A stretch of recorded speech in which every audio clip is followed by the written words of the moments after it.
band is this?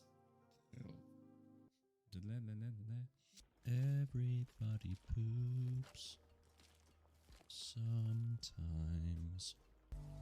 Give us this. Wake up, sweetness. Your first time should be more than special. I'm in, Savannah said. Good Lord, Gemma. When a man and a woman, in this case, really, really love each other, what happens is they fuck. Ooh, hello? Oh, dang it, I lost my fish. This next word almost sounds like Quidditch. Quidditch milade Diana Agosiagath an Theedian. As much as I love fucking you, sweetness, we stared into each other's eyes whilst I moaned in ecstasy. Having consumed half of the bourbon, I keep saying bourbon. You know, every time I mess up on a word, Stunt Mama just shows up. She had her seductive smile on her lips. I said we couldn't have sex. I didn't say anything about everything else. Ew. Happy to help. Biatch. You are the spark of light and the vastness of my night. His note, like a finality to a beautiful, breathtaking song.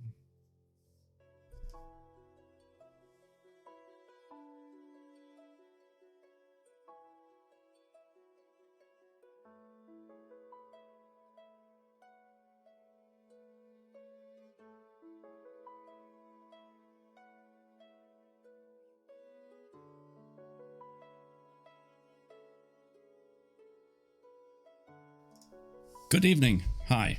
I was muted. Thank you. I was just saying, I felt like my camera had shifted slightly, and it just a teeny tiny bit. It was just ever so slightly moved. But hey, we're here. It's good to see you all. Newbie. Ashball. Stunt Mama's mama. And anybody else that might be lurking.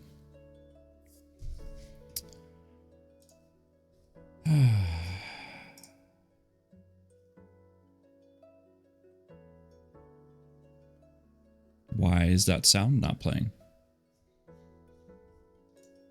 You know, I've been seeing everybody else. Oh, I see why. I see why. Okay. It'll work now. It's not you.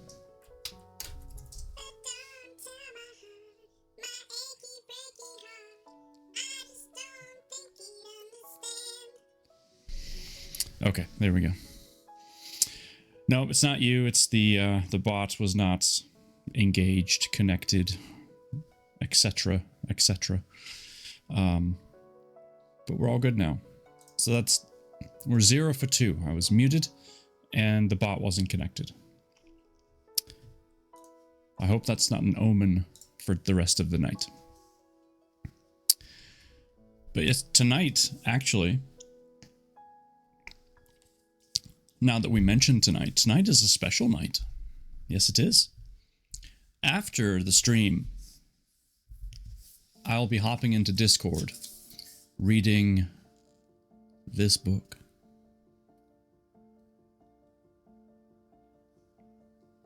Shiny. Fourth Wing. If you would like to hear this book being read, it starts at 9 Central, basically 2 hours from now. And to get there, all you have to do is type !4th, and a link will appear. And that'll get you in. It'll be in the event chat. It's going to be great. I don't believe I'll be able to stay awake for that one. Yeah, that's understandable. That's understandable. But every Thursday, we're going to be in there reading that book. So it's going to be great. And hi, Kay. How are you? Good to see you. I think I know the answer to this question, but I'm going to ask how are you anyway. Oh, and tonight's puzzle. Of course, we're still in future proof, so I picked out another lovely clock puzzle. Oh, he's home. That's wonderful. Awesome. I'm glad he's home. That is good news. But look at all those clocks. Just look at them. I see 1, 2, 3, 4, 5, 6, 7, 8, 9, 10, 11, 12, 13, 14, 15 clocks in that puzzle, I believe. Enjoy. If that's your thing, of course. All right, let's get my yawns out of the way. Come on. It's going to be a long night. No time for yawning. I have my hot tea. I've got my water. I even have what's left of a, what is this? Dr. Pepper and cream soda zero in front of me. So I've got all the drink options.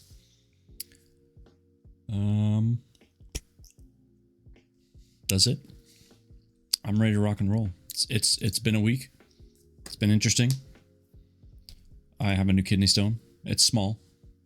Nothing to write home about, but it's definitely enough to annoy me more than everything else. So that's a thing. How do I get to the puzzle? ! Puzzle. And that will give you a link. It's a community puzzle, so it could be just you. It could be a whole bunch of you doing the puzzle.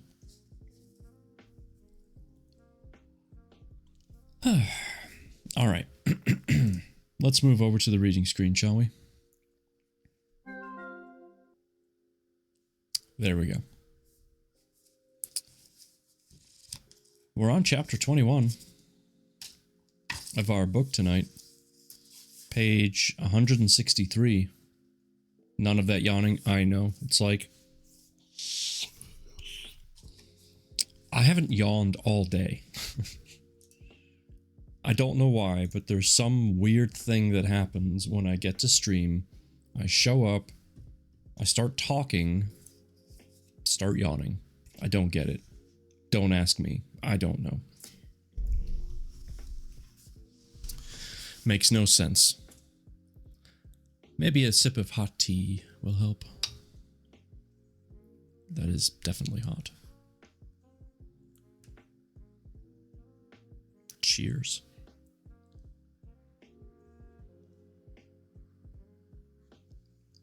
Oh, it's so hot. Oh, but so good.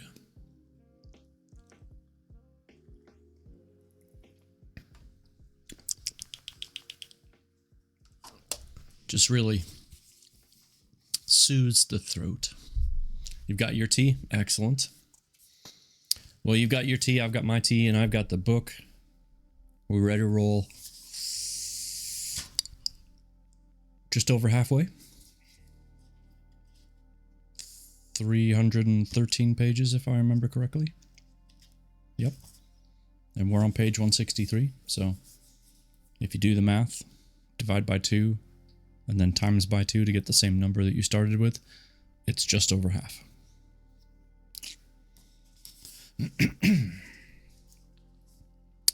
And chapter 21 is called The Sweetest Gift. Oh, I'll make sure that, is that on? And that's on. Okay, we're good. Everything's good. Just checking my settings. Pro streamer, just checking my settings. Okay. All right, sit back, relax, and off we go.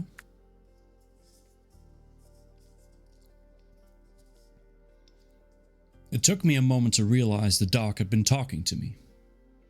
My hard, muscular body had vanished under a tsunami of fat. I could live with the shock of piling all my old weight back on, but I knew that it signified something calamitous, I can read, had probably occurred. But the whats, the whys, and the hows eluded me for the present. I'd left my younger self and Lucy in good shape. What the hell had I done this time? I needed to return to my room and hide until I figured it out. I took a deep breath, composed myself, and answered the doc's questions. Yes, I felt okay. No, I hadn't noticed any significant changes, apart from loading on over 8 stones in the last few hours. That tasted purple. Hi, Purple. Good to see you. I didn't bother mentioning it as I knew no one would notice any weight change but me. I felt slightly disoriented, as always, when I woke up and plodded back to my room. Unsurprisingly, the MacBook and car keys had vanished. I felt like I'd fallen back to square one. Although hazy, I remembered my thoughts when lunching with Hannah and the decision to stick or twist. I'd twisted and bust, obviously. Had it been worth spending a few hours in Lucy's company and reverse being unfaithful to her? It didn't feel like it, but I had no memories yet.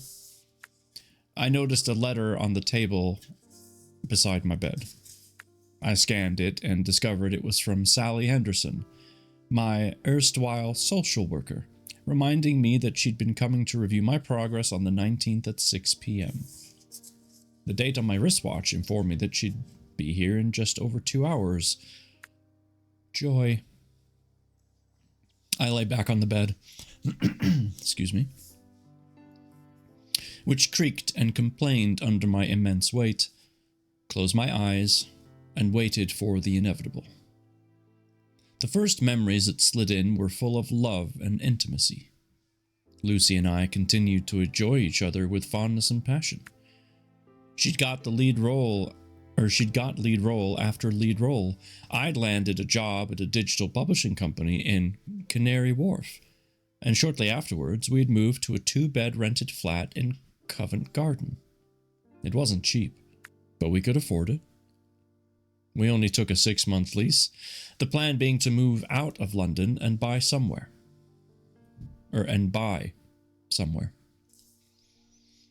We spent our free time scouring estate agents for houses within commuting distance of London, and occasionally shooting off to view one or two that caught our eye and were within budget. We inevitably ended up disappointed. We'd postponed any idea of a big wedding. Our plan now was to jet off to Portugal and get married on a beach. It suited our personalities better than some big religious bash with remote family members we didn't know or like. We'd invite our nearest and dearest, and that'd be that. A few months later, we spotted a 2-bedroom cottage near St. Albans, a fixer-upper, with a fixed, eye-watering price of £285,000. But cheap for that part of the world, even then. We raced over to see it on a Monday morning, put in an offer at 11, and by 3, we'd provisionally bought a house. Then the scary bit, trying to raise enough money for a deposit and get a mortgage. I reluctantly sold some of my many shares I'd accumulated, not knowing that most of them would quadruple in value over the next 5 years. And we managed to convince a building society to lend us the rest. Even with a large mortgage, it still worked out £200 per month less than we were forking out for our Covent Garden flat. It felt like a bargain. On a rainy Monday in November, we rented a car. No sane person who lives in central London should own a car. drove out to the capital early and collected the keys as soon as the estate agent opened. Not the sour-faced estate agent receptionist, the persistent drizzle, nor the cold north wind could dampen our enthusiasm. I tried to carry Lucy over the threshold through the old oak door, but tripped over the uneven floor and dropped her on her bum. It remained bruised for a week. I inspected it every evening. We had no furniture, bedding, or electricity at that point. The fireplace worked. We built a fire using broken pieces of furniture we'd found lying around the rooms. We bought some wine at the local shop and ordered Chinese takeaway. We'd brought a double sleeping bag and a blow-up mattress which developed a slow puncture during the night. We lay, listening to the rain battering off the decrepit roof. "Do you think we've done the right thing?" Lucy asked as we snuggled up together. "Definitely," I replied. I'd have been happy living in a cave so long as we were together. After the wine and the Chinese, we slept. We both agreed in the morning that it had been the best sleep we had ever enjoyed. The feeling of being in our own place, the security it gave us, and the general atmosphere of the cottage felt just right. I've never been a spiritual or superstitious person, but when Lucy said, "The cottage likes us, it wants us here, it will protect us from harm, shelter, and welcome us," I agreed 100%. It felt like home. We had to return to London, and work kept us from returning for over a week, and when we did, it was all business and planning. Lucy's uncle, Jeremy, is a builder, though you wouldn't know that to look at him. My image of a builder is a scruffy individual wearing overalls covered in dust with a pencil poking from behind his ear. Jeremy wears sharp suits, shiny shoes, and carries a briefcase. He looks more like a financial advisor than a builder. His verdict? Just about doable on our budget. We wanted to be in by Christmas, but that landmark came and went. Work began in earnest in January, and on 12th of April, the cottage remained unfinished but livable. We gave up the tenancy in our London flat and moved in. It took another 3 months of tradespeople turning up at odd hours of the day to get the place finished. Our savings were gone, including most of the shares. Lucy was touring with Jacobites, and I lived in the cottage alone for the first 2 months. She occasionally made it home on Monday for a night, but I usually had to work, so we were like the proverbial ships in the night. The tour finished in July, and my fiancée returned to me. She'd already auditioned and been offered the female lead in a musical called Celebrate, roughly based on the life and times of Tom Petty. "It's going to be a huge success," she explained. "We have a massive budget, and it might even be made into a film. Imagine that." I loved it when Lucy started a new project. The enthusiasm and drive she had amazed me. I didn't know much about Tom Petty, but no doubt I'd be able to write his biography by the end of the run. The best bit about the new show would be that she got most of July off. I took a few weeks' leave, and we settled into our cottage properly as a couple for the first time. Our lovemaking went off the scale. I came down one morning and caught her taking a tablet. "What's that?" She showed me the bottle. "Folic acid. What does that do?" "Helps make healthy babies." "You're pregnant?" She laughed. "Hardly. I still got my coil in, but I'm getting it removed tomorrow. Then, Mr. Harris, we're going to be doing a lot of baby-making practice." I felt a delicious shiver slip down my spine. We were going to try and make another human. It felt like a huge responsibility. I hugged Lucy as she washed down the tablet with some coffee. Baby making practice. How you doing? For the next 3 months, in between my work, her rehearsals, and our commuting, we shagged like rabbits. Nothing happened. I became a little despondent, but Lucy said it could take up to a year. If it's so hard to get pregnant, how had the human population grown to such an unmanageably colossal number around the planet? That's so funny. I'm doing good. Hope you're... Lost it. Hope you're doing well. I'm not too bad, thank you. I am managing pretty well, I would say.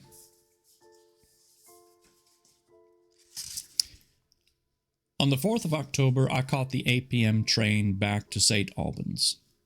The magazine company of which I'd now been promoted to deputy editor had recently won the contract to provide an online magazine for all NHS staff. That's National Health Service, by the way.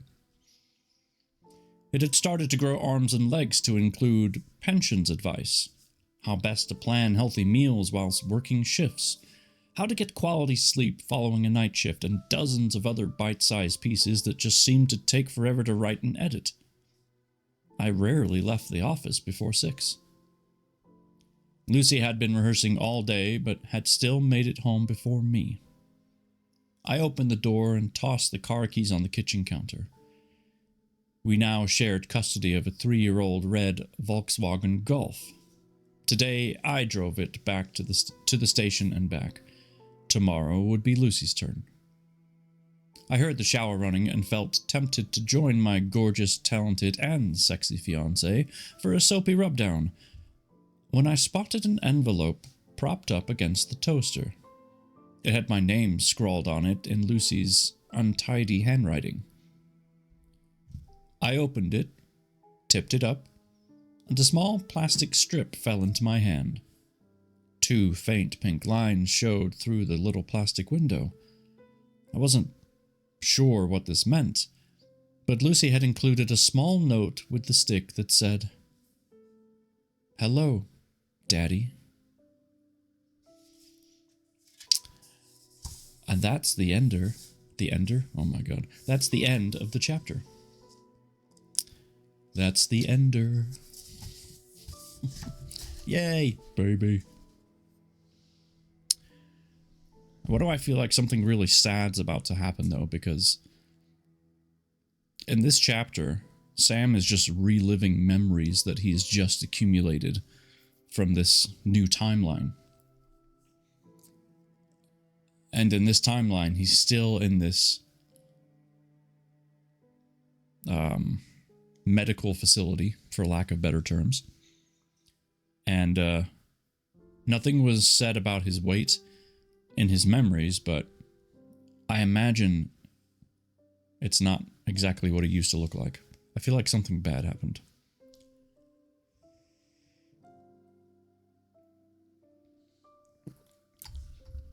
I could be very wrong, but based off of Sam's character, you know, all the events that have led up to this point, something tells me not great. But who knows? Who knows? We can find out, though, as we keep reading. Chapter 22 is among us. It starts on page 169 of the printed copy.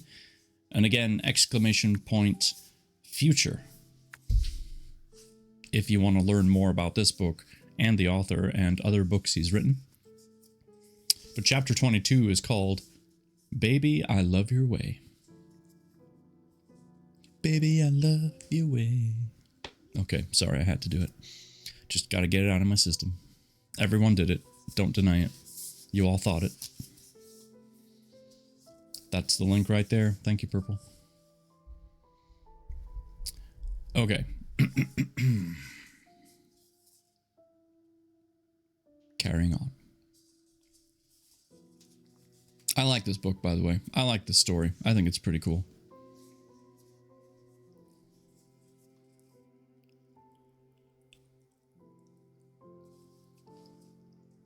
Lucy's first 4 months went like clockwork. Then she started being sick. A lot. She had many tests and checks, but she and the baby seemed fine. Nothing to worry about, the midwife said. It happens. As first-time potential parents, we were nervous and suspicious of every potential disaster and stopped reading about pregnancy on the internet, as most of it seemed to be doom, gloom, death, and destruction. I loved the blossoming body of my wife, though she wasn't too happy with her baby bump, as it meant all her theater costumes had to be let out. She came home one Friday evening at the end of her 7th month and said, "That's it. I'm done. I can't waddle about up there any longer. I look ridiculous." So are we all resubbing? No. Don't do it. Don't do it.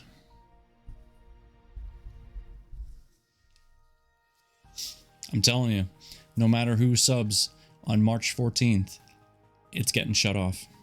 And I would hate for you to waste your money like that. Don't do it. Please. Save your wallets. Save your PayPals.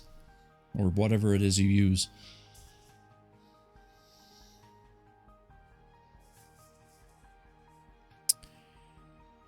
She flopped down on the couch.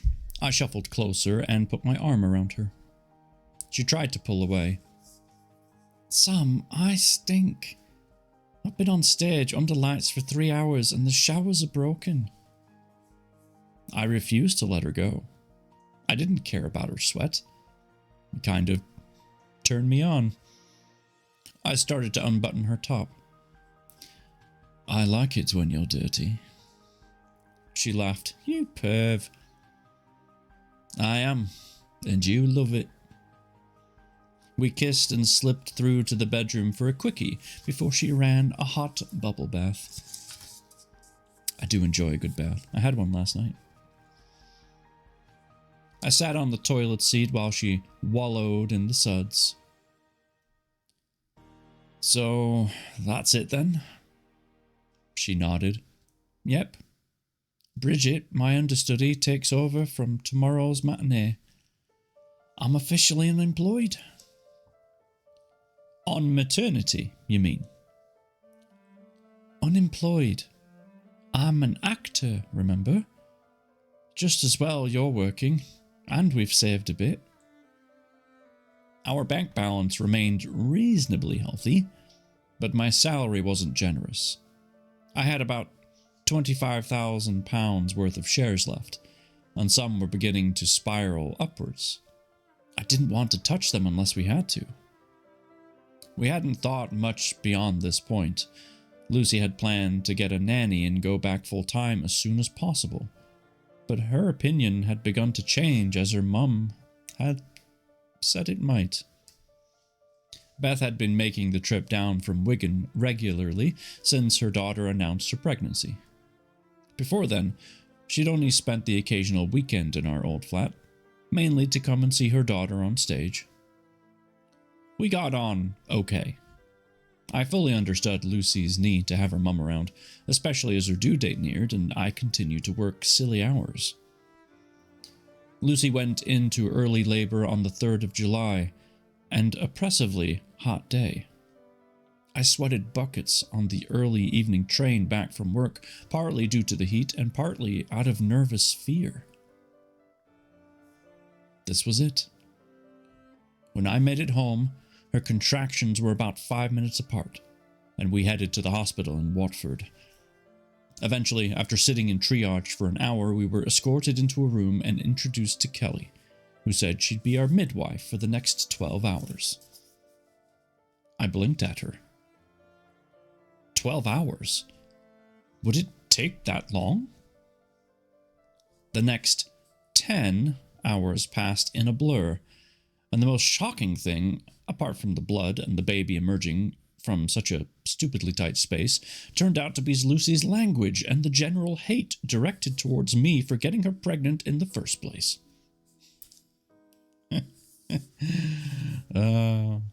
Classic. I never realized she knew such foul words. I had to go to look some of them up later.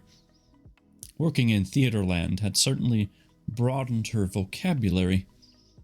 The Spanish swear words I didn't even try to figure out. The midwife assured me this kind of reaction happened all the time and mainly came down to there being nobody else to blame. All was forgiven and forgotten when a baby girl emerged on 4th of July at 5:16 a.m. Ah, thank you, Alan. Enjoy your reading. He's reading right now too, by the way. From the moment I held her and looked into her pale brown eyes, I was smitten. It generally was the most monumentous event in my lifetime, or any of my lifetimes so far. Chloe Beth Harris, as we agreed to call her, became the focal point of our lives for the next 2 years. Lucy didn't go back to performing in any capacity during that time. On Chloe's first birthday, we flew out to Portugal, and with a few friends and Beth, we got married in a lovely little pagoda, 'cause words, on the beach with drinks and food afterwards in a nearby taverna, aka tavern. I actually finished a few minutes ago. I hope you're doing well. Oh, all right. Wait. That's right. You rated. Let me close that. I had you up. Now I don't. Well, thanks for coming in, man. I hope you're doing good. I'm doing good. I enjoyed listening to what I could. I was setting all this up while I was listening to you. So.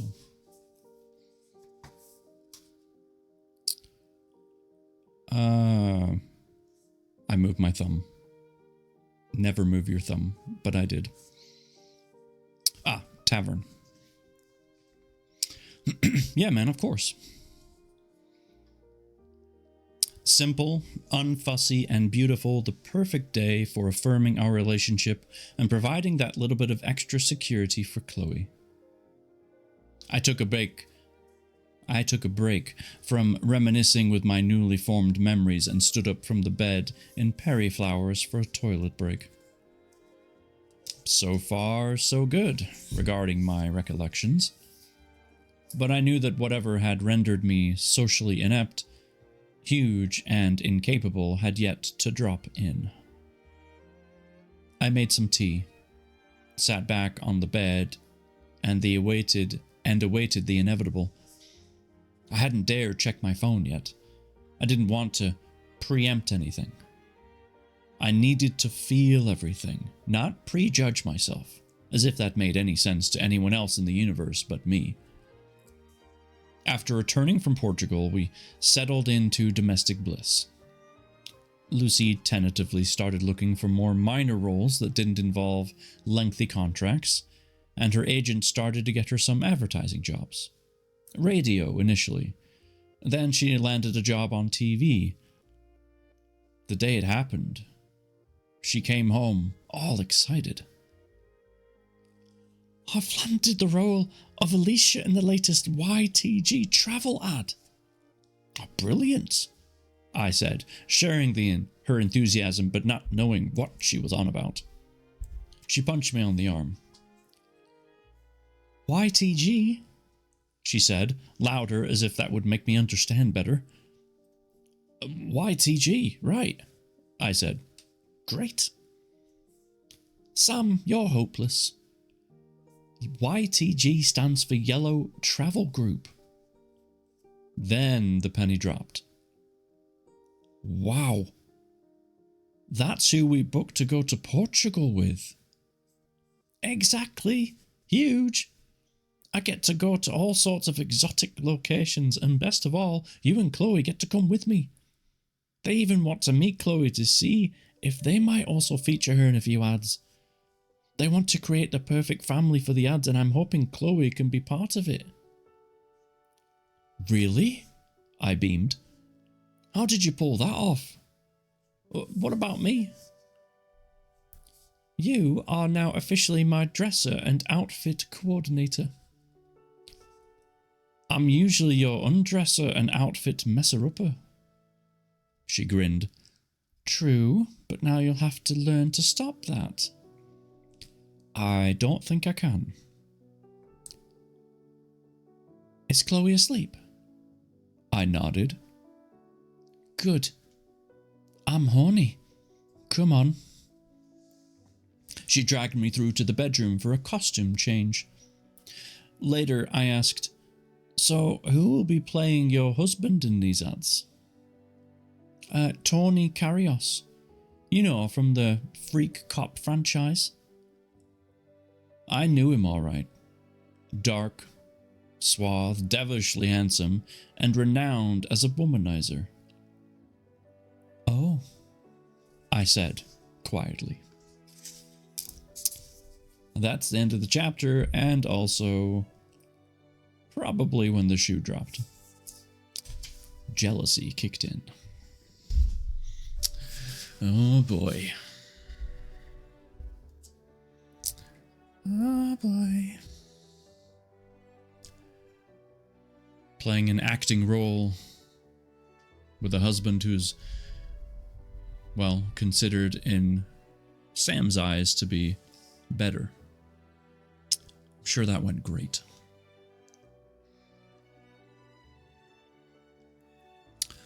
I'm telling you, black tea with milk and sugar is where it's at, if you haven't done it.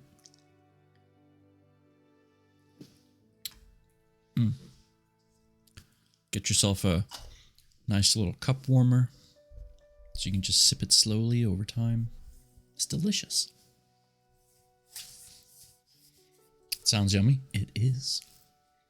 And then if you use 2% milk instead of skimmed or 1%, just trust me, all right? I know what I'm doing. Okay.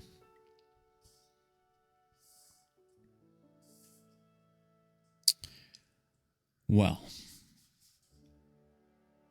chapter 23.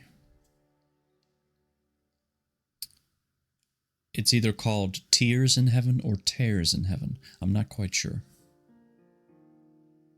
I believe you? Good. Good. Because in this moment, in this space and time, right here, right now, I am the authority on the matter. But once you leave here, who knows what you'll find out. So you'll just have to take my word for it. But anyway, back to the book. It's either Tears in Heaven or Tears in Heaven. I'm not quite sure. But either way, chapter 23 is on page 174. Trusting Atkinson, hashtag. Oh yeah. Oh, that was a nice little crack on my neck. I see the letters YTG popping up, so I'm assuming we're going to continue exploring this new role of hers and this guy. I mean, the actor husband. So, let's find out what happens, shall we?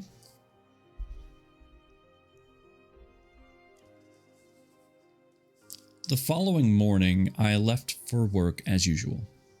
Lucy had the car most days now, running Chloe to various classes and activities.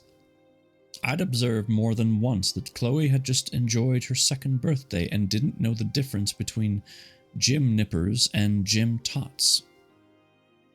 Neither did I, come to that, and I'd been to both twice. I also have no idea what that is. My daughter made my point for me by calling them both nitpickers, much to my amusement.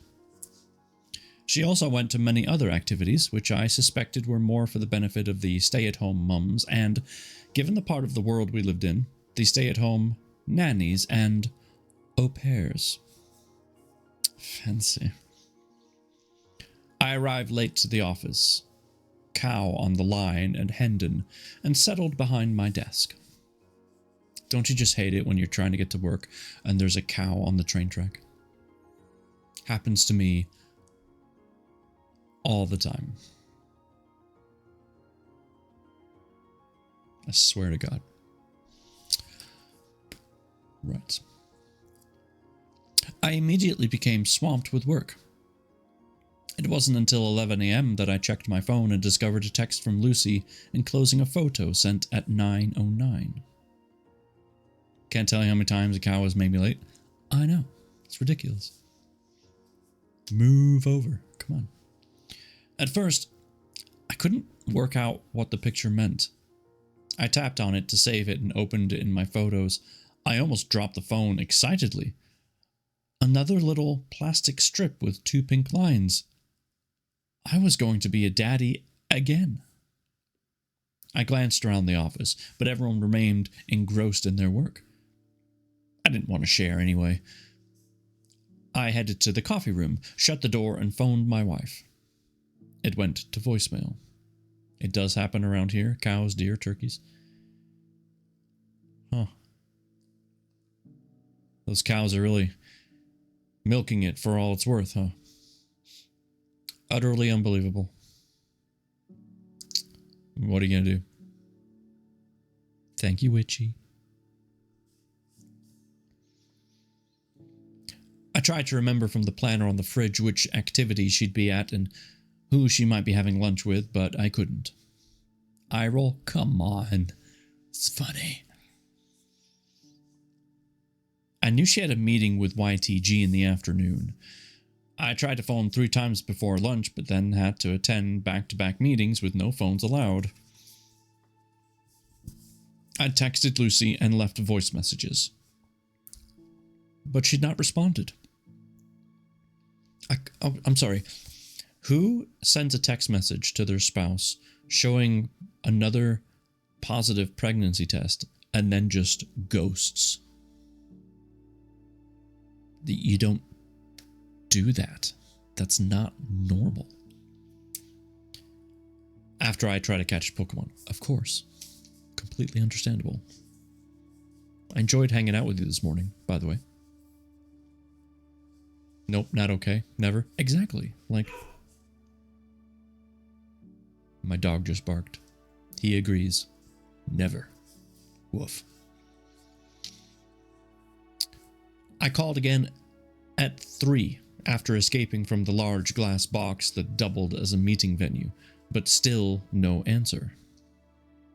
Damn you, Pokemon. Okay, now looking. You can't catch them all. Even though the song says, gotta catch 'em all, Pokemon. Perhaps she'd gone into a bad mood because I hadn't responded immediately, or the YTG thing had been complicated and drawn out. I'd take her home something nice from M&S. Pink Prosecco. Oops, no. Perhaps not. The little pink truffles she liked and some cheesy breadstick thing. She'd had a craving for them with Chloe. Were cravings different for different babies? I had no idea. At least I knew what to expect this time. Silly man. And Chloe would get a little brother or sister. How cool would that be? I pretended to be unwell to escape from the office. Leaving early had become an issue since I'd told anyone who needed to go early for whatever reason that I'd still be there until the work was finished. In any event, I had more important priorities right then. On the journey home, I phoned her 5 times, every time voicemail. Maybe her phone had broken, or Chloe had dropped it. I felt confident that that's what had happened. God.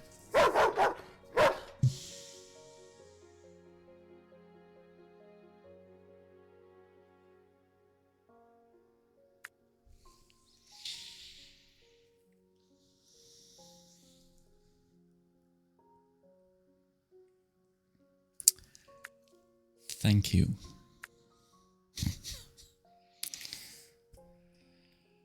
Ah.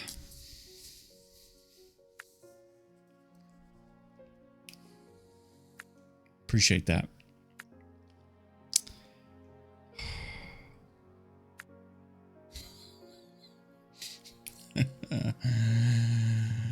Oh. Hey, newbie. Do you and your husband want to come and throw some hatchets? Can you go check to see if I hit the bullseye while I hold on to the second hatchet and not aim it at you by any means at all?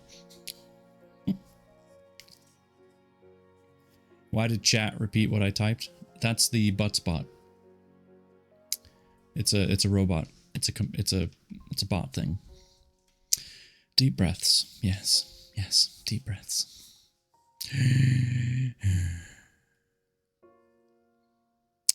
Right. Where was I?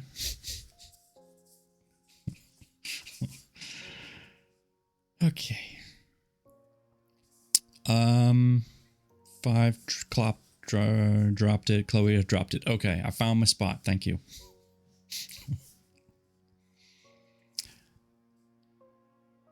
I felt confident that that's what had happened. When I arrived home, the car wasn't in the driveway. Still, there were a million places she could be. I tried the phone again, but nothing. I sighed, popped the lid off a beer, flopped down on the couch, and watched the news for a while until it got stuck on repeat about the financial crisis, which had seriously dented my share values. Oh. Good. A clip. Thanks, Purple. But I knew it struck deeper than that. And we'd all end up paying for the greedy bankers somewhere down the line.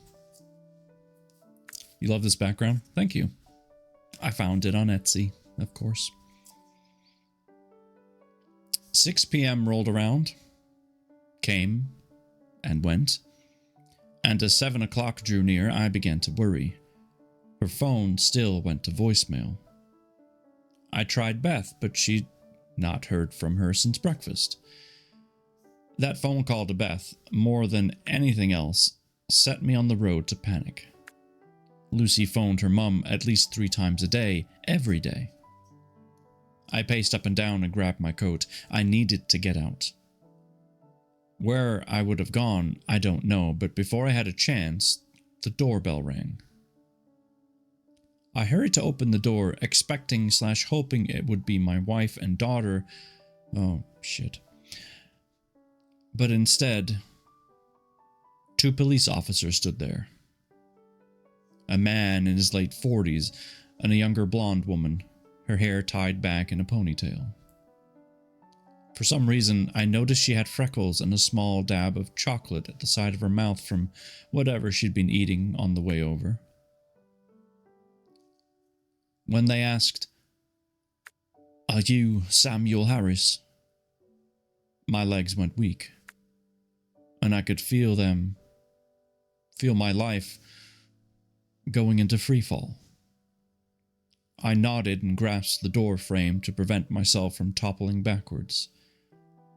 The police only ever come to your door for 2 reasons: to arrest you or to deliver bad news. I'd not committed any crime, therefore, by easy elimination, it must be bad news. The male policeman confirmed this by asking, "Can we come in? There's been an accident." That's the end of the chapter. Well, we all knew something not great was coming. I just don't think any of us expected that. Sheesh. I only called the twist. Or not even the twist. I just called that, something not good was going to come out of this. Otherwise, he wouldn't be where he is and he wouldn't look like he does. I just don't think any of us realized it would be something like this. Now, we don't know she's dead yet. Is there a good suspicion? Yes, but we don't actually know that that's happened. The only thing we know is that there's been an accident. It doesn't say bad accident. It doesn't say awful accident. It doesn't say any kind of... It just says accident. I mean, they don't usually ask to come in if no one died.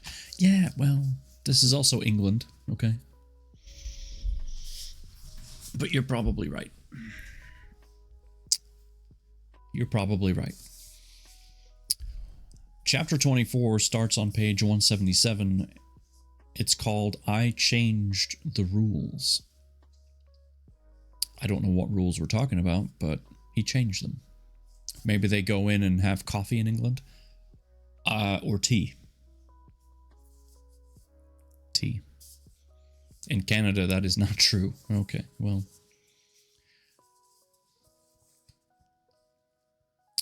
In Canada, they're like, do you mind if I come in? I have good news. You're going to jail. Coffee? Tea?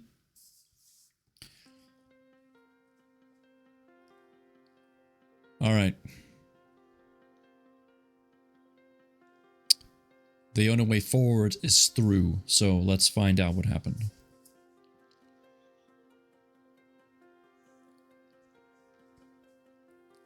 Back in the clinic, I went outside for some air, walked around to the grassy area behind the buildings, leaned against an old oak tree, and let the pain wash over me. Pain like nothing I had ever experienced. That brings another thought to mind. He's already lived this because this is his new timeline. So, if he were to suddenly start acting irrational and reacting to this accident for the first time now, that would be super suspicious. Because, technically, the accident has already happened.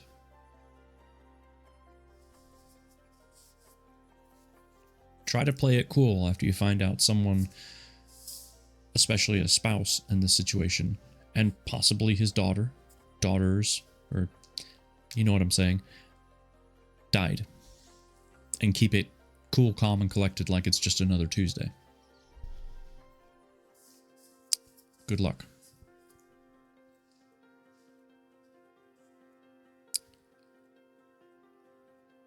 I can't describe it adequately. Nothing I'd ever read, experienced, or imagined ever came close. As a fat loser, I had nearly 16 years to come to terms with it. Or not, given the state I'd gotten myself into. But a huge part of me felt it for the first time in glorious technicolor, recalling the first few days of complete numbness that had overwhelmed me. The hours spent with Beth as we both cried ourselves dry, grieving over the death of the two most gorgeous girls in the universe, and then the fresh pain when I told Beth that her daughter had been pregnant. 3 lives had been taken that day. The funeral, inquest, and criminal investigation that followed only lengthened the pain and the grieving process. Not that I'd ever get over grieving from my lost family. The feeling of complete emptiness and the lack of joy in everything.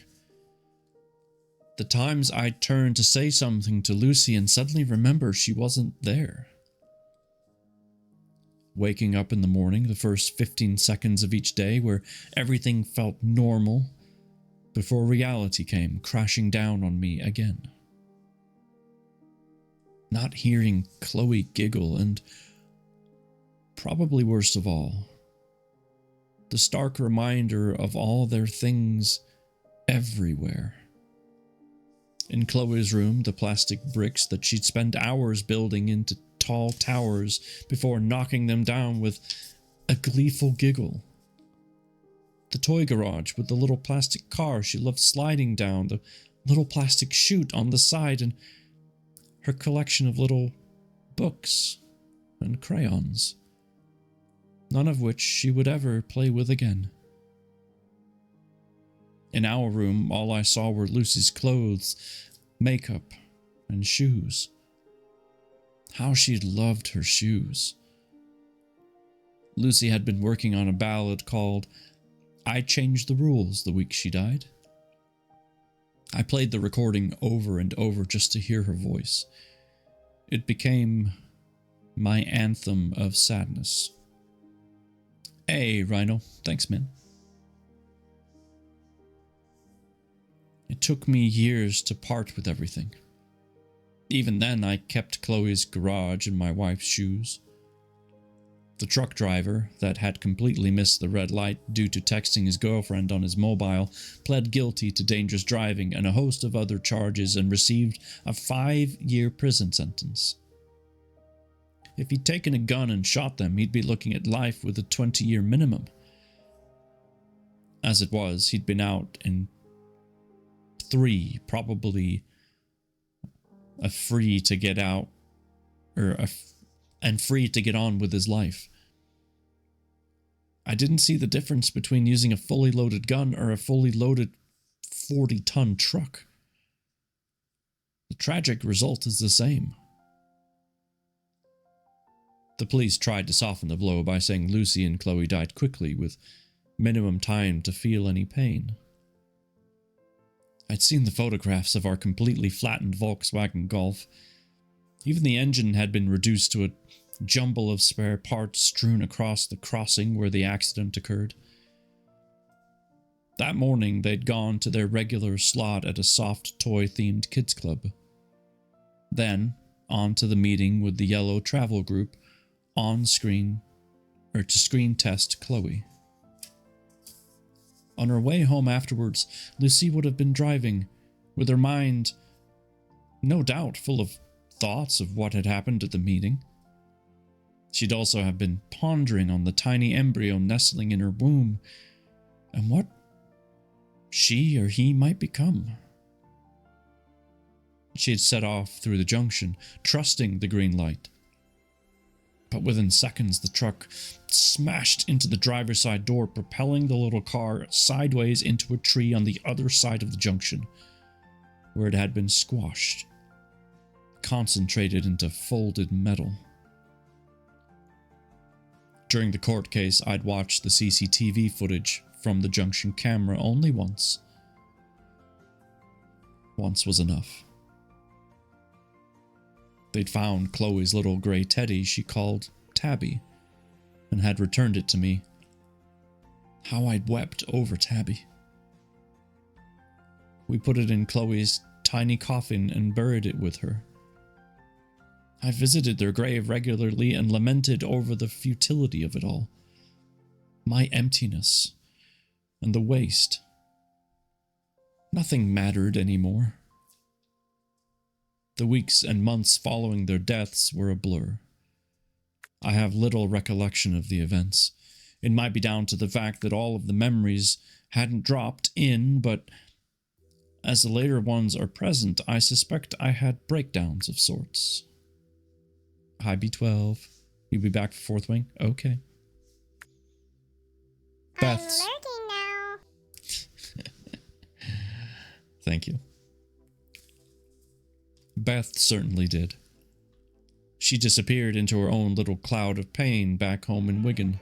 We'll now begin the push-up section. Ready? Begin. Down. Up. I will add those to the count and then do those after my chapter. We spoke a few times, but we just served to remind each other of what we lost, and eventually all contact ceased. The loss of my mother didn't prepare me for the shock of this grief. While I shouldn't compare the two events, as a 10-year-old, I'd had 2 rabbits, Nibbles and Daisy. How I'd loved those rabbits. Then one day, when they were about 4, a fox got into their pen and killed them both. I found them when I came home from school. I cried for weeks every time I looked at their empty pen, the little box they used to sit in and wash each other, and the food bowls they'd never use again. When my dad returned from the rigs, he disassembled the pen and told me to grow up. Mr. Sensitive, my dad. The point, even if I had a point, was that I'd had time to prepare for my mum dying. And trust me, it didn't make it easier, but I'd mentally steeled myself and knew it would happen. Plus, perversely, it had been a relief as I knew how much she'd been suffering. Nobody should have to go through that. I had no time to prepare when the rabbits and Lucy and Chloe died. It felt like being hit by a shockwave. It occurred to me then that Lucy had died in a car crash years before. Now, once more, she'd succumb to the same fate. This time, along with our daughter. Was this universe or whatever trying to realign things, or was it just dumb luck? A question I'd probably never be able to answer.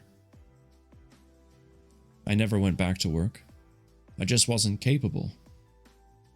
C.S. Lewis's words came to mind when he said, "No one ever told me that grief felt so like fear." I had been too scared to do anything. Everything reminded me of my loss. The smell when walking past Greg's. Lucy had loved Greg's sausage rolls during the early part of our pregnancy with Chloe. The sound of rain on the conservatory roof of our cottage. Chloe and I used to rush through during downpours as she loved to watch the rain hammer onto the plexiglass or whatever the roof structure consisted of.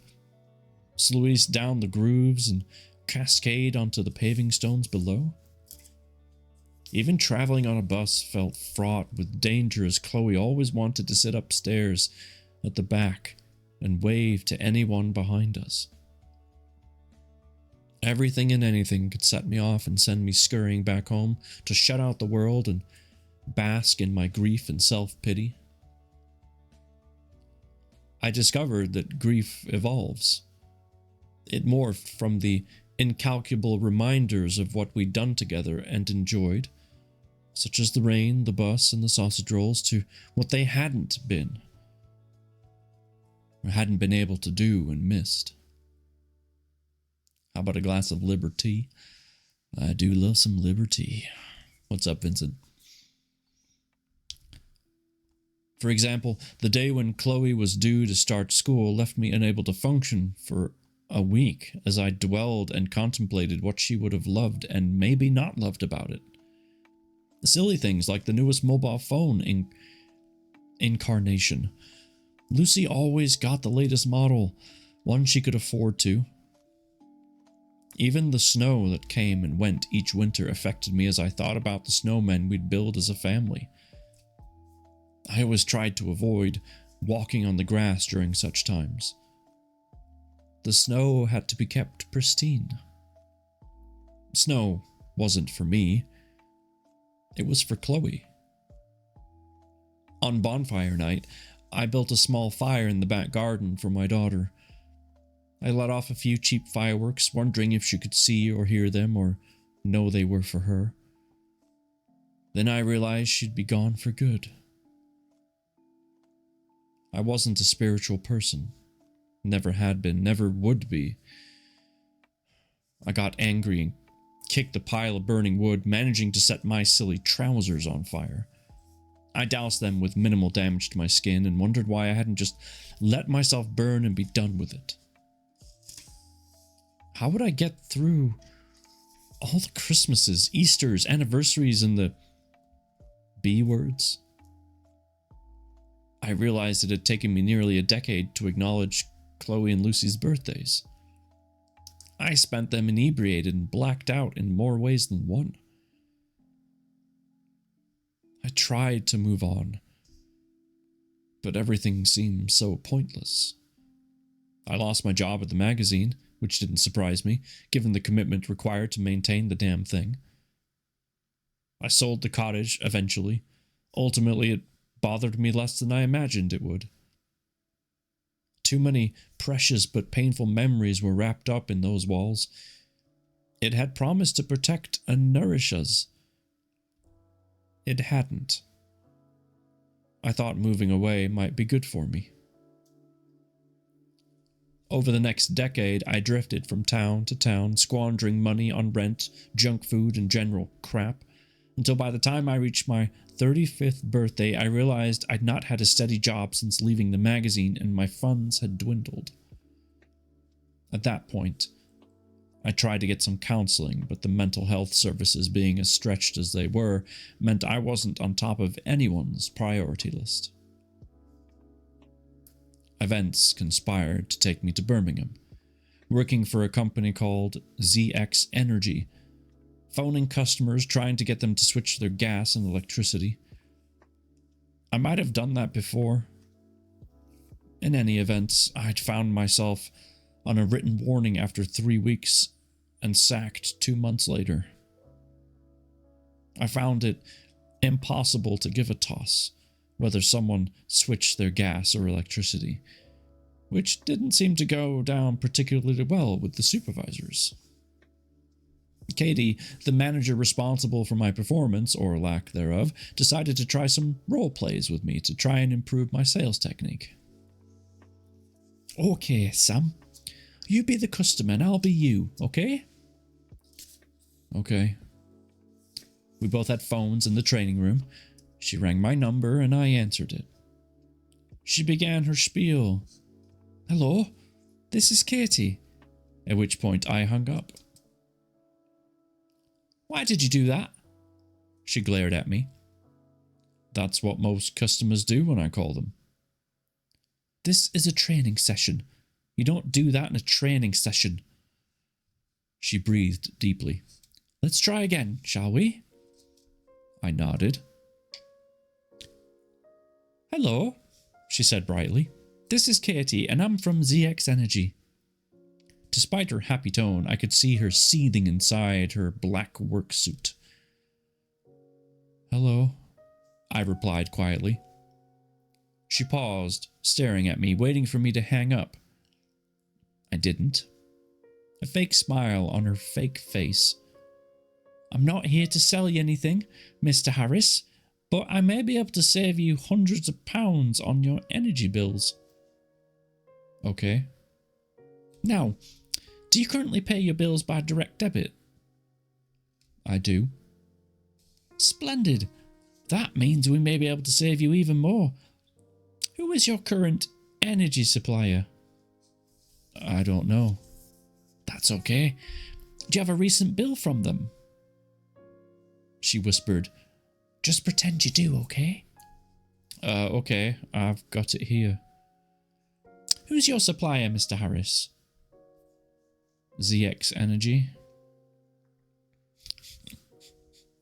Smartass. Serious. I didn't last long after that, which is how I ended up in the same flat waiting for the Rottweilers again on the eve of my 40th birthday. The symmetry of my earlier experience occupying the same time and space, albeit via a much different route, made me wonder about the element of fate in everything. At least I hadn't troubled poor Lisa this time around. I returned to my room and lay on the bed as tears pooled in my eyes. The only thing that consoled me was that I could do something about it. I could do something about it so long as the doc allowed me to continue on the program. How many second chances does one man need or deserve? I didn't know. I needed to pull myself together before dinner. I knew the grief that had overwhelmed me would dissipate slightly as the shock subsided, and, in any event, things were not hopeless. I had to remember that. At the time, this version of me had no concept of the future or multiple futures that had yielded to despair with no hope or redemption. Of redemption. The timeline I'd spent with Hannah had begun to fade, and I'd updated my notebook with all that I had written down before and added my most recent tragic life in as much detail as I could bear. At least with Hannah, I'd be able to function and had a reasonably successful life. No, I didn't have the depth of feelings I had for Lucy, but I could probably have made a happy life with her. But Lucy and Chloe would not have been part of my life. Even though my life with Chloe had been so brief, it had been the worst of times and the best of times. I wouldn't have changed it, despite the desolation I felt.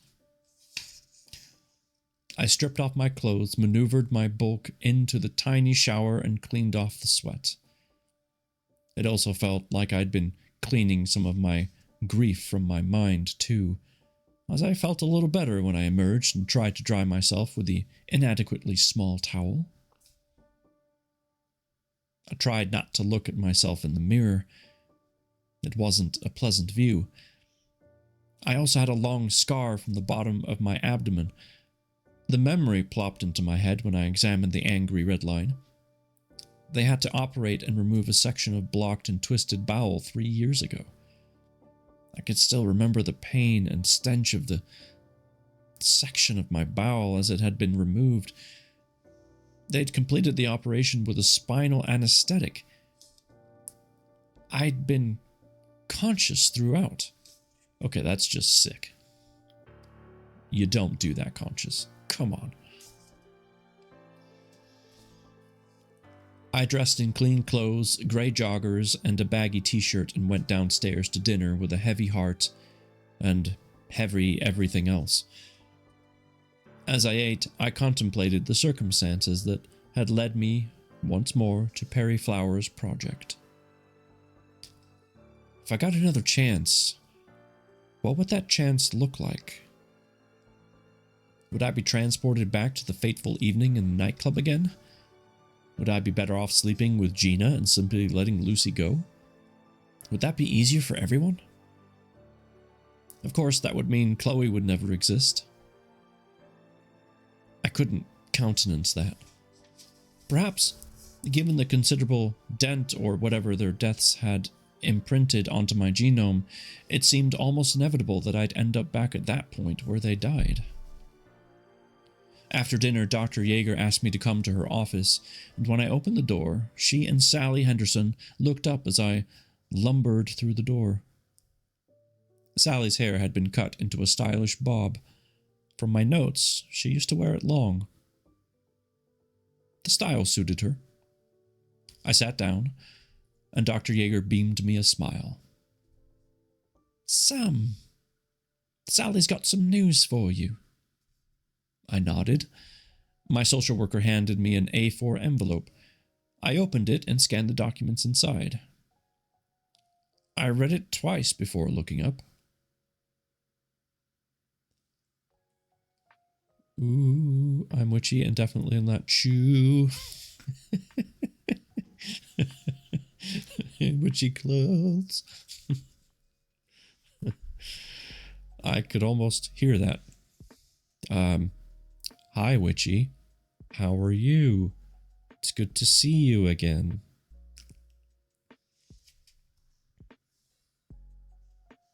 We both hope that you're having a great night.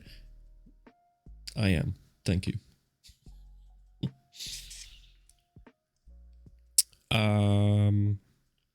I read it twice before looking up. What does this mean? Sally answered, "It means you no longer need to be here. I've made a provisional offer on a flat for you, just a temporary rental. Once you're settled in, you can start looking for somewhere more permanent." She smiled. "I know it will never replace what you lost, but it might help you move on. And that's something we'll aim to help with. As you know, the state's mental health facilities are, well stretched. Doesn't begin to describe it, especially since the fallout from the COVID crisis." She nodded to the papers in my hands that had begun to shake to the enormity of what this might mean, began to settle on me. But now, well, you don't need any help from the health service. You can afford the best private mental health treatments money can buy. I glanced again at the papers. I had no recollection of ever instructing solicitors to sue the lorry company's insurance company for compensation. No recollection at all. I also had no idea why Sally had the paperwork and not me. I didn't care at that point. I couldn't take it all in. I'll come pick you up in the morning, Sam, Sally said. The flat is fully furnished. All you have to do is move in. It's even got Sky. That's like satellite TV. Isn't that great news, Sam? Dr. Yeager beamed. You don't need us anymore, and we can allocate your place to someone more in need. How wonderful! I suddenly started sweating, and the room began to spin. I glanced at the smiling faces staring back at me, and promptly passed out. Yeah, I think I would have too. That's chapter 24. Love the accent. It makes me think of a Welsh caretaker or solicitor. Now I'm off. Thank you. Bye. I'm going to do some push-ups. I have 30 to do. Let's edit the count so I can edit the count again after I'm done.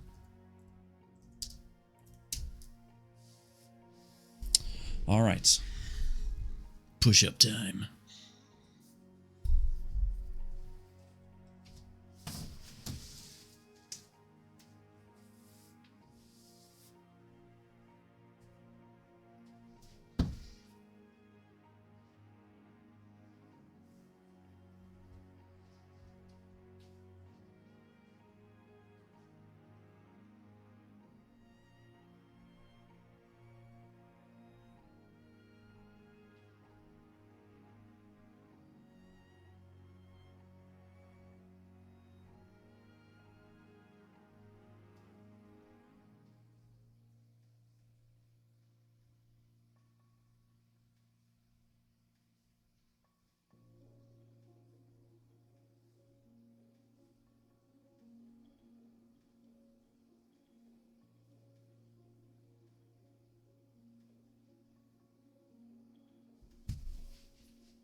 Is it hot in here? Are you hot? I mean, you are hot. I mean... I do feel a little warmer now. And thank you. I like this shirt too. It's new, actually. I have a long sleeve one that's a slightly different color, but the same design.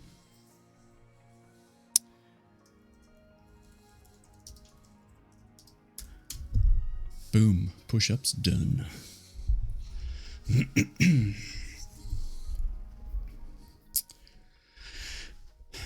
This next comment is going to sound a bit weird. Drink! Drink! Drink! Drink!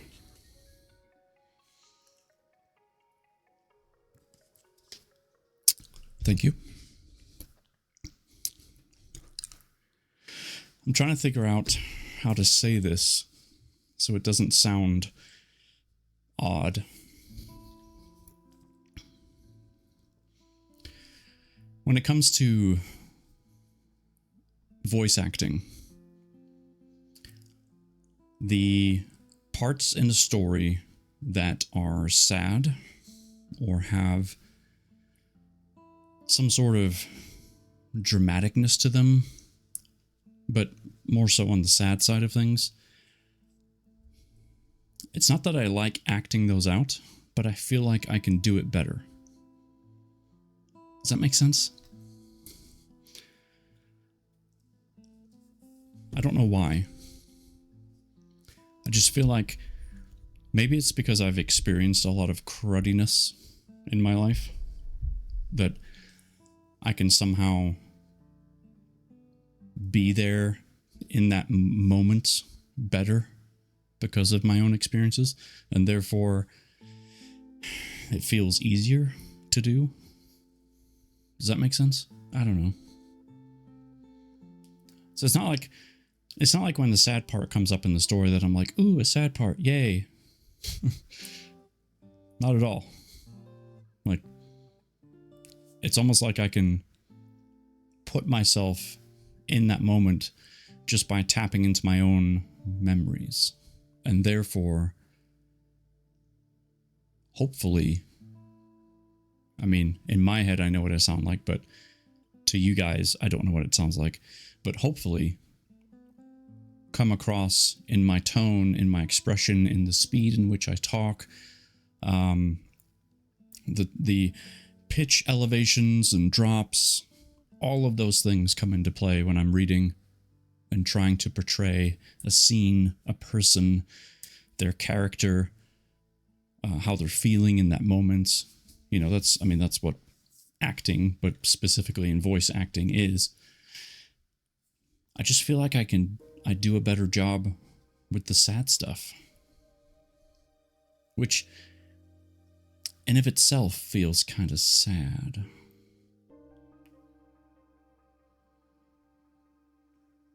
Does that make sense? I enjoy the voice acting, and I understand what you're saying as well. Life experience, or experiences do influence a person story for story, so they are expressing. Yes. Thank you. I'm glad that made sense. Like I said, I tried to choose my words carefully there because it could have come out a bit weird or more weird than it is. But anyway, carrying on. Can't believe, look how much we've read.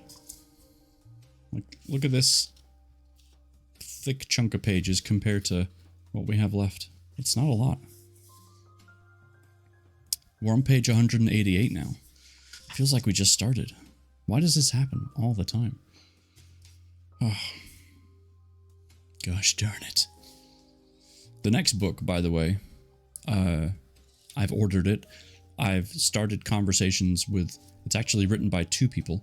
I'm talking to one of them through social media. My partner, NFV, Not for Vanity, sent their book my way, just like they did with this one. So that'll be our next book, by the way. I'm just waiting to get more of a solid confirmation from both writers. One of them's like, heck yeah, love this, can't wait. But they want to check with the other writer just to make sure that, you know, they're both on the same page, kind of thing. So I ordered it just because, to get the ball rolling. And I showed the guy that, one of the writers, the intro video I made, and he loved it. So hopefully we should be good to go. But yeah. Anyway, sidetrack. Oh, don't forget, exclamation point 4th. This link right here. That's a Discord link for Stunt Mama's Discord, where tonight's event is happening. In about 40 minutes time, we'll be in Discord, cracking open this book, Fourth Wing. So don't miss that if you're interested. Every week, Thursday night, we're going to get into that book. All right. Let's do one more chapter before I take a voice break and we jump into Discord. Chapter 25 is called Reach. Way past my bedtime? I know. It's technically past mine as well. But here I am.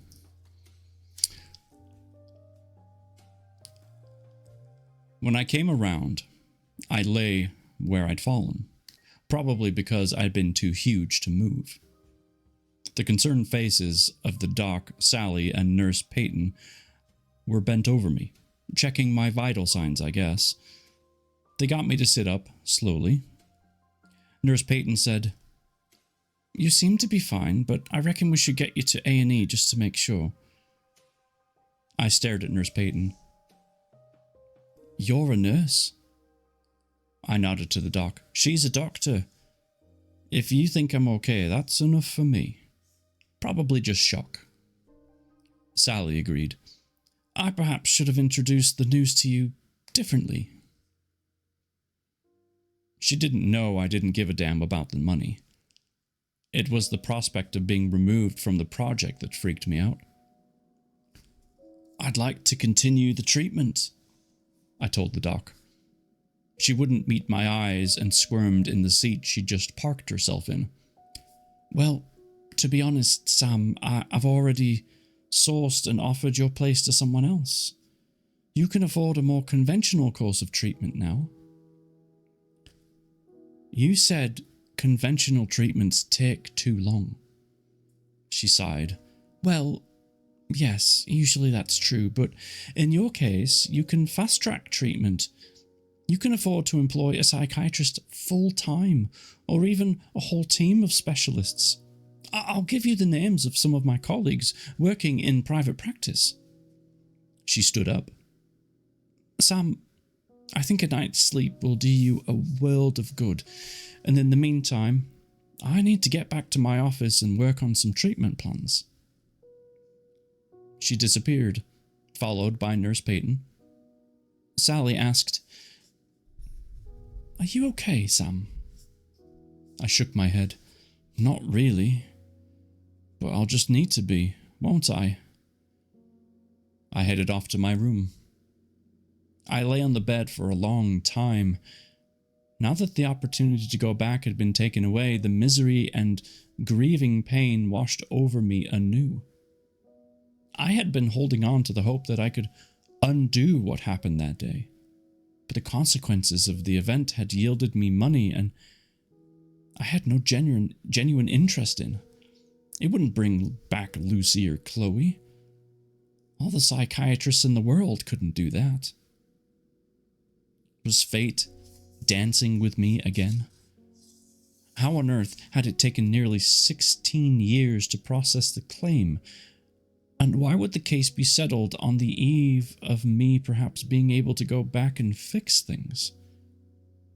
I had the feeling forces were at work beyond my control or understanding, or maybe fate and the universe just threw up random coincidences and karma. I really needed to talk to someone, but nobody in Perry Flowers would be any use, as they'd never believe me or would have me committed, probably to a very high-class mental institution now that I could afford one. I read through the pages of the legal forms once more. After fees and expenses and their cut, I would receive £1,225,000. An incredible sum. Most people would be jumping around the room, but it represented compensation for something that could never be compensated. Plus, I had no memory of instructing solicitors in the first place. I had some vague memories of receiving letters from them over the years, but for it to take so long to settle seemed crazy. I owned a mobile with no contract to reception. But again, once I charged it up and connected it to the clinic's internet, I searched for Michael Stanton, the driver of the lorry. That's a truck, semi-truck, by the way. It took a while, but it seemed he got out of prison on license 3 years, 8 months after being incarcerated. The injustice of it all didn't surprise me. I eventually found his Facebook page. He was married now with 2 daughters. They all looked very pleased with themselves. The irony wasn't lost on me, nor the unfairness of it all.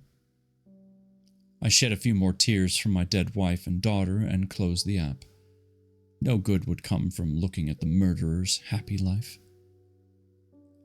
I read over some of the solicitor's paperwork, hoping the dullness of the words might send me off to sleep. However, reading between the lines of the legalese, it appeared the reason it took so long to be settled was due to the enormous amount of compensation being pursued by the solicitor's firm. The question of culpability had never been in doubt or contested. Due to the unreasonably high claim, the insurers refused to settle out of court. This meant it fell into the complex legal system, and after various judgments and appeals, all adding zeros to the numbers solicitors' fees, no doubt, the case ended up in the High Court. I had no recollection of any of it. But 16 years? That must be a record. A quick Google search assured me it wasn't, not even close. It all felt like a racket spun out between the lawyers of the opposing teams to make money from misery and misfortune. Mine, in this case. I eventually slipped into an uneasy and troubled sleep, and awoke, unrefreshed and sweaty. I quickly showered, packed up my belongings, and waited downstairs for Sally. The doc wasn't about. Intentionally, I think. An hour later, Sally had departed, leaving me sitting in the pleasant living room of a briefly decorated one-bedroom flat on the outskirts of Birmingham. I had over 1.25 million reasons to be cheerful, but none of that mattered. I'd put on a brave face, mainly so Sally would leave.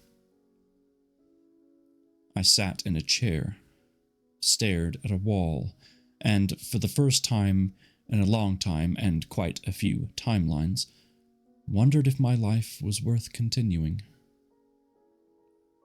The memory of my last one with Hannah had begun to fade, but I'd at least been semi-contented then. Now I had nothing to look forward to and nothing I wanted to look back on. I'd wasted the last 16 years and nobody knew anything about what I'd been through or how I felt. I wanted to punch the wall, smash the TV, break all the windows, and shout and scream until someone arrested or sectioned me. But what would that achieve? Grief is a highly personal and intimate thing, like reading a book. It's not a team activity, unless you're on Twitch. But I'd also been grieving for something that didn't need to happen. I didn't need to go back and open that poxy Pandora's box. I could have settled. This crazy merry-go-round Dr. Jaeger had put me on had messed with my mind and body. It also resembled a drug in many ways. I'd become addicted to fixing everything, and now my supply had been cut off. I wish I could talk to someone who understood. Then I remembered Elizabeth Auld. She probably wouldn't remember me in this timeline, but at least she might believe me. She couldn't change anything, but perhaps talking to someone who had shared similar experiences might make me feel better, or at least provide some perspective. I had her address in my notebook. I didn't have her phone number. I found her Facebook page, but didn't want to message her in case she refused to speak to me. I might have a better chance if I just turned up. I'd head down to her flat in Dartford and knock on her door, or at least press the buzzer. If I set off after lunch, I should be able to get there by dinner time, which time she should be home from work. I no longer owned a car, so I'd have to travel by public transport. Sally had said the solicitor's firm had generously deposited some funds into my bank account to tide me over while they waited on the entire settlement to come through. Very generous of them, considering they were making the best part of £800,000 from my tragedy. Plus, chances were my creditors would seize the funds as soon as they got wind of any money hitting my account. I quickly withdrew £500 from a cash machine before that happened. I had to get the number 15 bus to Birmingham New Street, then a train at 2:15, which, after a couple of changes, would get me into Dartford Station at 5:15, followed by a 10-minute taxi journey to her flat. I had another shower and tried to smarten myself up the best I could. I didn't want to scare the poor girl. I walked down to the nearest supermarket, bought some basic provisions, put the food away, and ate a pot of noodle. I brewed some coffee and watched the clock. When it ticked around towards 1 p.m., I headed out. I bought a car magazine at the train station, but felt too nervous and distracted to read much of it on the journey to Dartford. I arrived outside her flat at 5:20 p.m. and hesitated. She wouldn't remember anything about me, but I hoped the mention of Dr. Yeager might at least get me in the door. I pressed the buzzer and waited. No answer. I pushed again and had been ready to give up when an elderly lady opened the door and stared at me, standing, blocking the doorway. "What do you want?" she said suspiciously, taking in my less than pristine appearance. "I'm supposed to be meeting Elizabeth Auld," I half-lied. "She's not in." "Yeah, I'd begun to think that. She's not answering her buzzer." "Mama House Gaming, hello." "Go away then," she said, slamming the door and squeezing past me. "I've come all the way down from Birmingham." The old lady squinted at me and said, "Is this a face that looks like it gives a shit?" Old ladies. I had to smile at her bolshy attitude. "No, it doesn't." "Good," she grumped. "Lizzie works in the city. Won't be back until at least 7. "Don't old lady me. I'm not old ladying you. It's a character in the book. Calm down." She marched away, back straight and head held high. Quite a character, I reckoned. I didn't mind her rudeness. I supposed I'd grown used to it over the years. When you pile on weight, people often feel like they're within their rights to tell you stuff they wouldn't usually say. Things like, "You could do without that cake, pie, sweet, fizzy drink," or anything they believe would make me fatter. The fuss and mutter when sitting next to me on a train or a bus, complain that I'm being too slow, taking up too much room, or whatever. Things they wouldn't ever say to a disabled person. I'm not saying being fat is a disability per se, but they don't take time to think about what might have caused me to get fat. They assume I'm lazy, and I suppose to a point they are right, but not all fat people are fat due to being lazy. I'm fat because comfort eating and drinking helped me cope with losing my wife and child. Other people will no doubt have many other valid reasons. From mental health issues to physical disabilities to faulty genes, people I've encountered make instant judgments. Society, in general, I found, is fattest, one of the few remaining ists left to them. I would just snap my fingers if I could, or should probably stop eating junk food. Oof, you and me both. But the chocolate, oh, the chocolate. Thinking about food had made me a little peckish, and there seemed little point in hanging around outside Elizabeth's flat for 2 hours. I pottered down the road towards a branch of Morrison's. I walked down a few of the aisles that came to the cafe. I ordered 2 cheese omelets, a coffee, and a small cake. As usual, I got a few looks, but did my best to ignore them. My problem is that I've been fat, thin, gym bunny fit, and then fat again. I'd forgotten what it had been like to be big, and the unwelcome attention that it brought.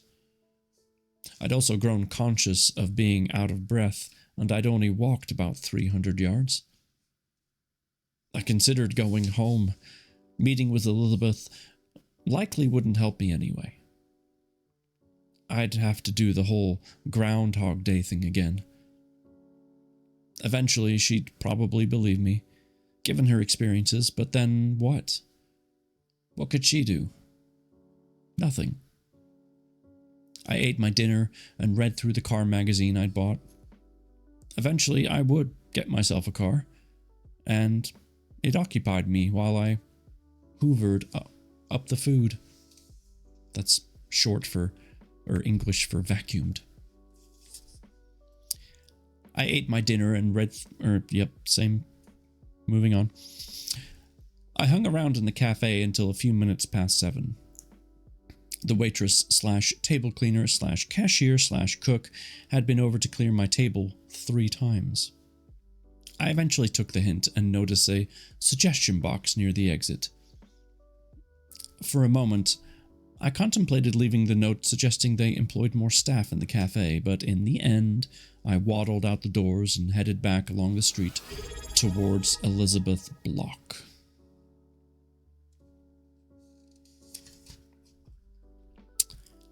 Hey D. I'm looking at your stream right now.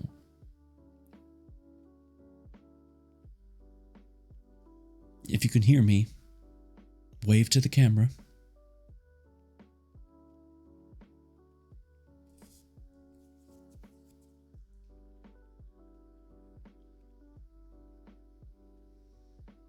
I don't think she can hear me.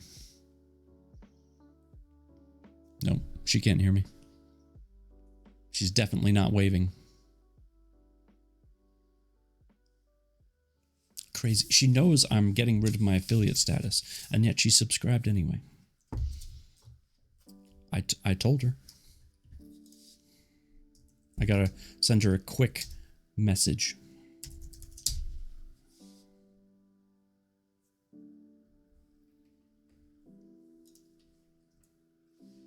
Yeah, now she sees me.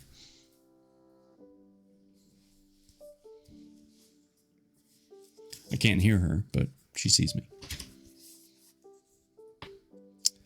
I can hear you. I waved at the camera, but you can't see me. Kebo, what's up, man? You baha yourself.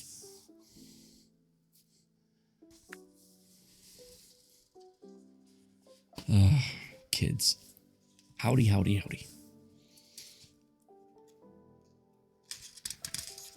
Wow, this chapter is actually a lot longer than I thought it was. Okay, well, I better get a move on or we're going to run out of time. I gotta get to bed. Night, y'all. No worries, Kay. Thanks for being here. I hope you have a good sleep. Seriously.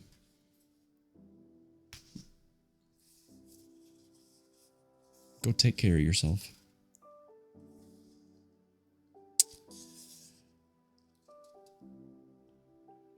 Continuing where we left off. The evening had worsened, and a light rain had started to fall, but it being November and cold, I suspected the heavens would open shortly. You're not far behind you? Yeah, you need to get a good night's sleep too. Everybody does, for that matter. I hurried along the busy road. Headlights blinded me every few yards, and the slosh of tires and the pothole-strewn road blocked out most other sounds. I arrived back at the flat entrance and pressed the buzzer. The tinny voice of Elizabeth Auld said, "Who is it?" For some unknown reason, I had the overwhelming urge to say, "The boogeyman," and laugh fiendishly. I didn't. It's probably a good idea. "My name is Sam Harris. We met once before, but you won't remember me. I've been on a..." Her tinny voice interrupted me. "Sorry, I can't hear a word you're saying." The buzzer buzzed and the door opened, admitting me into the warm, dry hallway. The silence that greeted me afterward the noisy main road felt most welcome. You love the background? Thank you. It's fitting for our story. I climbed the flight of stairs, and as before, her landing door opened, and she peered out at me. "Did you say your name was Sam?" I nodded, out of breath and wheezing. After one flight of stairs, not a good sign. I eventually gasped. I was under the care of Dr. Yeager, a program you also took part in? Down in Kent, I think." She nodded slowly and leaned over to get a closer look at me. "Weird. Have you got any ID?" "Good night, newbie.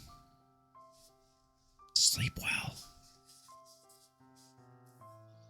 I fished about in my wallet, I had my driver's license and handed it to her. The picture bore a passable likeness maybe 5 stones ago. She studied it briefly, then squinted at me and handed it back. "Come in." She stood aside as I squeezed past her, trying not to touch her, but due to the narrowness of the hallway, my considerable bulk almost flattened her against the wall. To my utmost surprise, she started giggling. "Come sit in the lounge." I was surprised by her willingness to let me into her home. I had been expecting, at the very least, a protracted conversation on the stairs where I tried to convince her I wasn't certifiable. "Tea? Coffee?" she offered. No thanks. I've just come from Morrison's Cafe. I came by earlier, but you weren't in." "I work in the city." "Your neighbour told me." Elizabeth smiled. "The terrorist, Mrs. Langley." "The feisty old lady?" Elizabeth laughed. "Yeah, don't ever let her hear you call her old, however. You'll be in trouble then." "Why do you call her the terrorist?" "She terrorizes me in a good way, but still, she can get a bit wearing.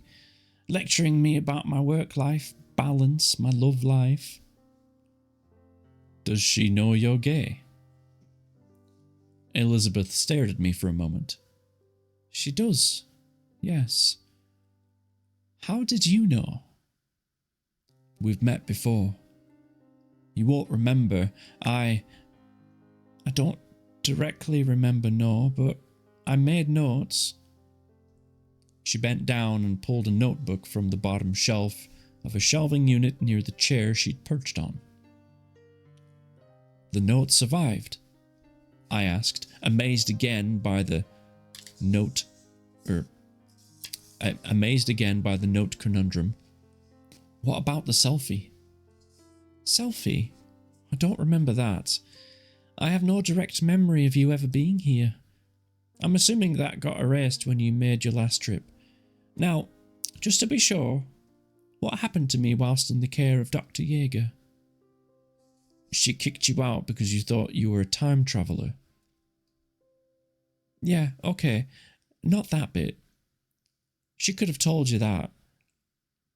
What did I do when I went back?" "Saved your sister." "How?" I smiled. "By becoming psychotic and smashing a canoe." She laughed. "Okay, I believe you now. I had wondered if you'd come and look me up again. I needed someone to talk to who wouldn't think I'd become certifiable." "Just to double check, where is my sister now?" "France, I think. And your relationship with—" I glanced around the wall, but now only the photograph with her sister remained. "What is it?" Elizabeth asked. "Need to get ready for work, but I'll be in Discord in a little bit." "No worries. I should be there soon."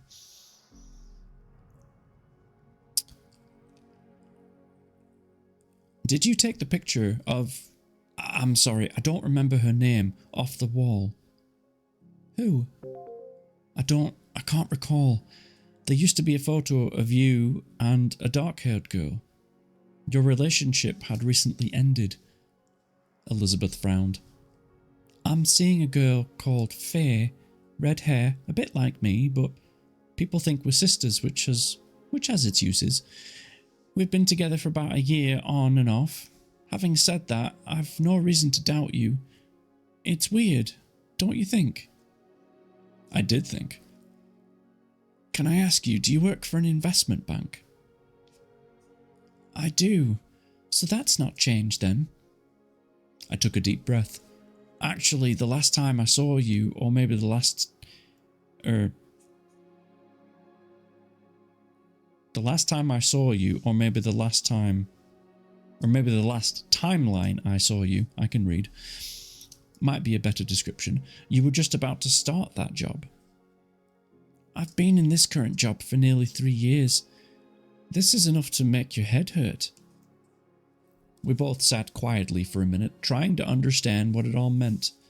We weren't physicists or geniuses, so we could have sat there until our sun went supernova and not worked it out. I, altering my timeline, had inadvertently changed hers as well.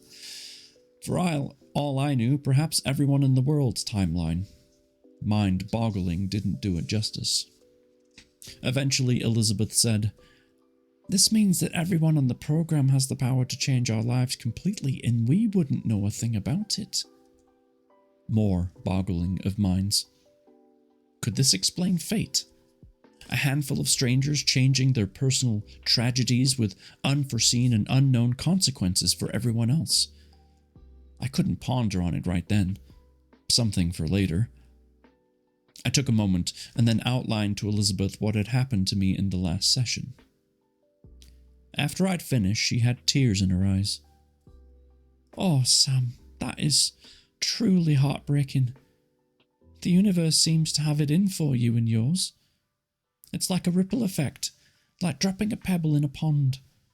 The ripples spread out, eventually crossing the whole pond and reducing in size as they go. For some reason, you getting married, having a child, and doing all those other things caused ripples that crossed over into my life and probably many other lives too. It's a paradox." "How?" Elizabeth mustered a tired smile. "I don't know exactly. But perhaps you winning that magazine job in the city meant someone else didn't. Then they took another job that perhaps someone else would have taken until perhaps my boss got her job because of you. Way back down the chain and then hired me as a result." Wow. "I've been doing a bit of reading, and there's a thing called the grandfather paradox. Imagine if you were to go back in time and kill your mum's father in his childhood. It will result in your mum and thus you not being born. But if you weren't born, you wouldn't have been able to go back in time and kill him in the first place. Therefore, he wouldn't be dead, and your mum would be born, and so would you, thus freeing you to go and kill him again." "I'm not going to kill anyone's grandfather." "No, I know you're not. But it explains why time travel isn't as dangerous as you think." I hadn't considered the danger of it. I just wanted my wife back. "Not at first, you didn't. You just wanted to change your crappy childhood." "I did that. And then I wanted my wife." "Yes, you managed to change your past and then wanted to change your future past." I stared at Elizabeth. "Is that even a thing?" She giggled. "I don't know. Let me look it up." She tapped away at her phone for a moment. "It's a film. About time travel. I don't know. I've not seen it." "That's not much help." She smiled. "I'm just guessing here, Sam. Maybe it's a kind of temporal butterfly effect in action. At least you've got another chance to go back again. It's not the end." I shook my head. "I'm off the program." "How?" I explained about the compensation and my conversation with Dr. Yeager. We were both silent for a while afterwards. "God, you'd better not have taken the last trip," Elizabeth said eventually. "Eh, Mad Lucas?" "I don't know.